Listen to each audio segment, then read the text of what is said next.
সামান্য ঘটনায় রবিবার মধ্যরাতে ব্যাপক সংঘর্ষে জড়ায় আশুলিয়ার ডেফোডিল ইন্টারন্যাশনাল ইউনিভার্সিটি ও সিটি ইউনিভার্সিটির শিক্ষার্থীরা।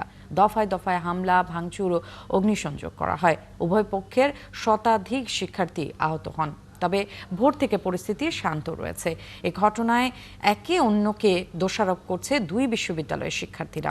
সমাধানের জন্য আলোচনা চালাচ্ছে কর্তৃপক্ষ। রাইয়ান বিন আমিন এবং জাহিদুল ইসলাম অনিকের তথ্য ও ছবিতে প্রতিবেদন। রবিবার সন্ধ্যায় আশুলিয়ার ব্যাচেলর প্যারাডাইস হোস্টেলের সামনে সিটি ইউনিভার্সিটির এক শিক্ষার্থী মোটরসাইকেল থেকে থুতু ফেলেন। তা ড্যাফোডিলের এক শিক্ষার্থীর গায়ে লাগে। এ নিয়ে তর্কের পর সিটি ইউনিভার্সিটির 40 থেকে 50 জন শিক্ষার্থী ড্যাফোডিল শিক্ষার্থীদের বাসে হামলা চালায়।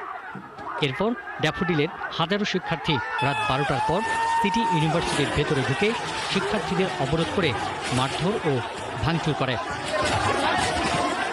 সবাইকে আমরা সেবা প্রদান করছি যে ভার্সিটির হোক, কিন্তু ধারণা মতে মিনিমাম বলা যায় যে ড্যাফোডিল ইউনিভার্সিটিরই সবচেয়ে বেশি স্টুডেন্ট আহত হয়েছে। এখানে স্টুডেন্টদের জন্য একটা লজ্জাকর যে স্টুডেন্ট হয়ে কীভাবে স্টুডেন্টদের গায়ে আমরা হাত তুলি বা আমরা কীভাবে আক্রমণ করি। ম্যাক্সিমাম পেশেন্ট হচ্ছে হেড ইনজুরি, মাথার মধ্যে হচ্ছে আপনার ইট ধারালো কোনো অস্ত্র বা এমন কিছু আমাদের কাছে মনে হয়েছে। দেখে আমরা তো আর ঘটনাস্থলে ছিলাম না, কাট ইনজুরি দেখে আমাদের কাছে যেটা মনে হয়েছে। বেশি ক্ষয়ক্ষতি হয়েছে সিটি ইউনিভার্সিটির।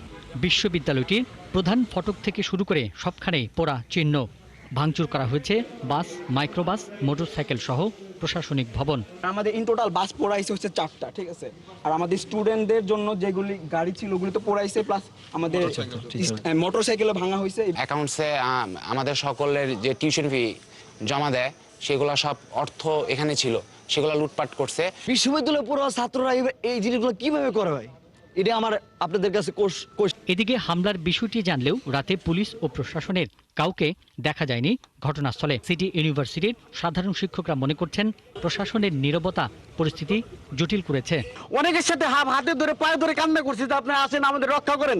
তারা ওই খাগান পর্যন্ত এসে ডেপুটিলের ছাত্রদের সব এদিকে বাড়াইছে, প্রশাসন ওইখানে দাঁড়িয়েছিল সব, তার এদিকে এসে আমাদের সব করে দিতেছিল, সবাইকে মারতেছিল, হল পর্যন্ত চলে গেছে, কিন্তু কেউ আমাদের রক্ষা করতে আসে নাই। সকাল থেকেই দুই ক্যাম্পাস থমথমে, শিক্ষার্থীদের উপস্থিতি কম, তবে নতুন করে কোনো অপ্রীতির ঘটনা ঘটেনি। আলোচনা করে সমাধানের চেষ্টা করছেন বিশ্ববিদ্যালয় কর্তৃপক্ষ। দুই বিশ্ববিদ্যালয় কর্তৃপক্ষ। পিন্টু হাজং, ৭১।